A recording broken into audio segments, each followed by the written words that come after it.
Por que Deus não destruiu Satanás e a humanidade para começar de novo?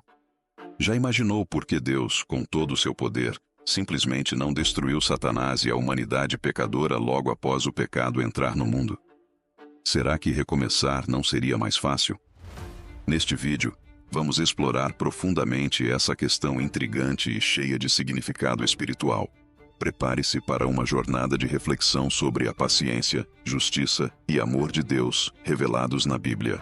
Desde o início, Deus criou tudo de forma perfeita. Gênesis 1:31 afirma que Deus viu que tudo o que havia criado era muito bom. Isso inclui os anjos e os humanos. No entanto, um dos anjos, Lúcifer, rebelou-se contra Deus, buscando ser igual ao Altíssimo. Isaías 14:12-14. O resultado foi a queda de Satanás e, posteriormente, a entrada do pecado no mundo por meio de Adão e Eva. Gênesis 3. Deus poderia ter destruído tudo ali mesmo, mas escolheu não fazê-lo. Por quê? Deus não criou robôs programados para obedecê-lo cegamente. Tanto os anjos quanto os humanos foram criados com livre arbítrio.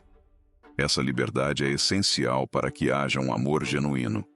Em Deuteronômio 30:19, Deus diz: "Escolham, pois, a vida, para que vocês e seus filhos vivam." O livre-arbítrio é uma demonstração do respeito de Deus por suas criaturas, permitindo que escolham amá-lo ou rejeitá-lo. A destruição imediata de Satanás e da humanidade removeria essa escolha. A liberdade de escolha é fundamental para a existência de amor verdadeiro. Imagine um relacionamento onde uma pessoa é forçada a amar a outra. Isso não seria amor, mas escravidão. Deus queria um relacionamento autêntico com suas criaturas, e isso só seria possível se ele permitisse escolhas, mesmo que isso significasse a possibilidade de rebelião e pecado. A queda do homem e a rebelião de Satanás não pegaram Deus de surpresa. Em Apocalipse 13:8, lemos que o Cordeiro foi morto desde a fundação do mundo, indicando que o plano de redenção já existia antes mesmo da criação.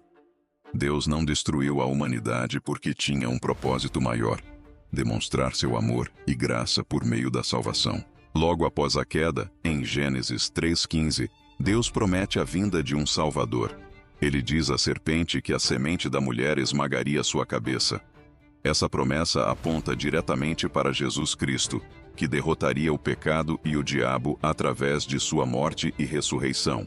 Em 2 Pedro 3:9, somos lembrados de que Deus é paciente, não querendo que ninguém pereça, mas que todos cheguem ao arrependimento. Se Deus tivesse destruído a humanidade logo após o pecado, ninguém teria tido a chance de experimentar a sua graça. Ele escolheu um caminho mais longo, mas mais significativo, que culmina na redenção de muitos. Embora Deus seja amor, ele também é justo. Sua justiça não permite que o pecado fique impune. Por isso ele enviou Jesus para pagar o preço pelos nossos pecados. Ao permitir que a história continue, Deus revela tanto sua justiça quanto sua misericórdia de maneira perfeita. Satanás, embora derrotado por Cristo na cruz, ainda age no mundo. 1 Pedro 5:8. Por que Deus permite que ele continue a existir? Uma razão é que o diabo, ao tentar a humanidade, revela a profundidade da necessidade de um Salvador. Ele expõe as consequências do pecado e a fragilidade humana sem Deus. O sofrimento causado pelo pecado e pela influência de Satanás nos leva a buscar a Deus. Em Romanos 8:28, Paulo nos assegura que Deus usa todas as coisas para o bem daqueles que o amam. Mesmo as tribulações podem ser instrumentos para trazer as pessoas de volta ao relacionamento com Ele. A Bíblia promete que haverá um fim definitivo para Satanás. Em Apocalipse 20:10, lemos que ele será lançado no lago de fogo. Deus não se esqueceu de sua justiça. Ele apenas está aguardando o tempo certo para que seu plano perfeito seja concluído. Deus está permitindo que Satanás tenha liberdade temporária, mas isso não significa que ele triunfará. Isso nos ensina a confiar na soberania de Deus, mesmo quando não entendemos todos os seus caminhos. Deus não destruiu a humanidade porque nos ama profundamente. João 3,16 declara que ele deu seu Filho único, para que todo aquele que nele crê tenha a vida eterna. Essa oferta de graça e salvação é a maior demonstração de amor. A história de Noé e o dilúvio é um exemplo da paciência de Deus. Antes de enviar o dilúvio, ele deu à humanidade 120 anos para se arrepender. Gênesis 6:3. Mesmo assim, apenas Noé e sua família foram salvos. Isso reflete o desejo de Deus de dar às pessoas tempo para escolherem o arrependimento. Se Deus tivesse destruído tudo, como sua misericórdia seria revelada? A coexistência de justiça e amor é central para o caráter de Deus. Ele não anula sua justiça para ser amoroso, mas ambas se encontram na cruz de Cristo. Enquanto Deus é paciente, ele também nos chama ao arrependimento. Em Atos 17:30, Paulo diz que Deus agora ordena que todos se arrependam. A paciência de Deus não deve ser vista como aprovação do pecado, mas como uma oportunidade para mudar. A Bíblia promete que haverá um fim para o sofrimento e o pecado. Em Apocalipse 21:4, lemos que Deus enxugará todas as lágrimas, e não haverá mais morte ou dor. Esse é o objetivo final: a restauração completa da criação. Jesus é o centro de toda a história. Ele é aquele que redime o que foi perdido e derrota o inimigo. Seu sacrifício na cruz é a resposta definitiva ao pecado e ao mal. A paciência e o amor de Deus nos inspiram a viver com gratidão e a buscar sua vontade. O fato de Deus não destruir tudo imediatamente nos ensina sobre a importância da graça e da responsabilidade em nossas escolhas. Como você está usando a paciência de Deus em sua vida? Está vivendo de acordo com o propósito para o qual foi criado?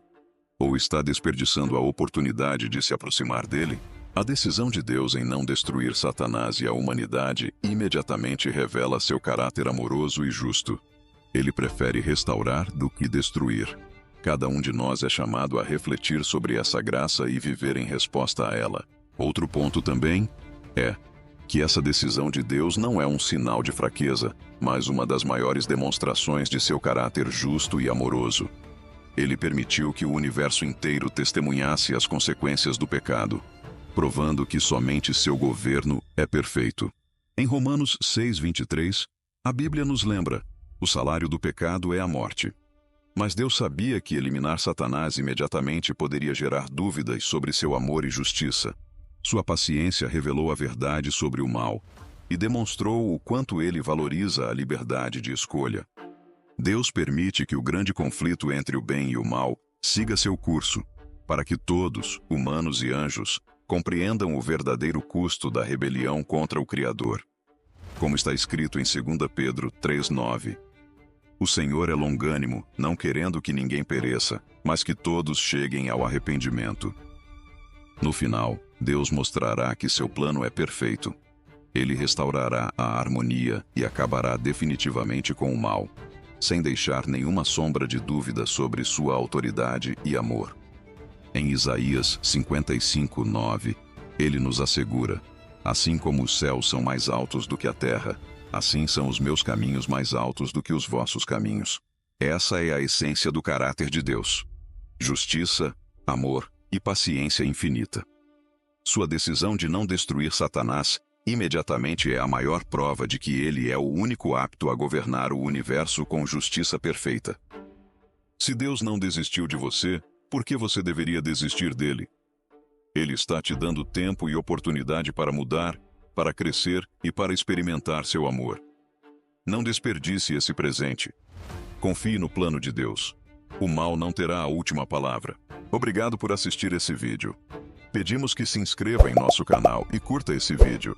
Ative também o sininho das notificações para ser avisado sobre nossas postagens. Até o próximo vídeo.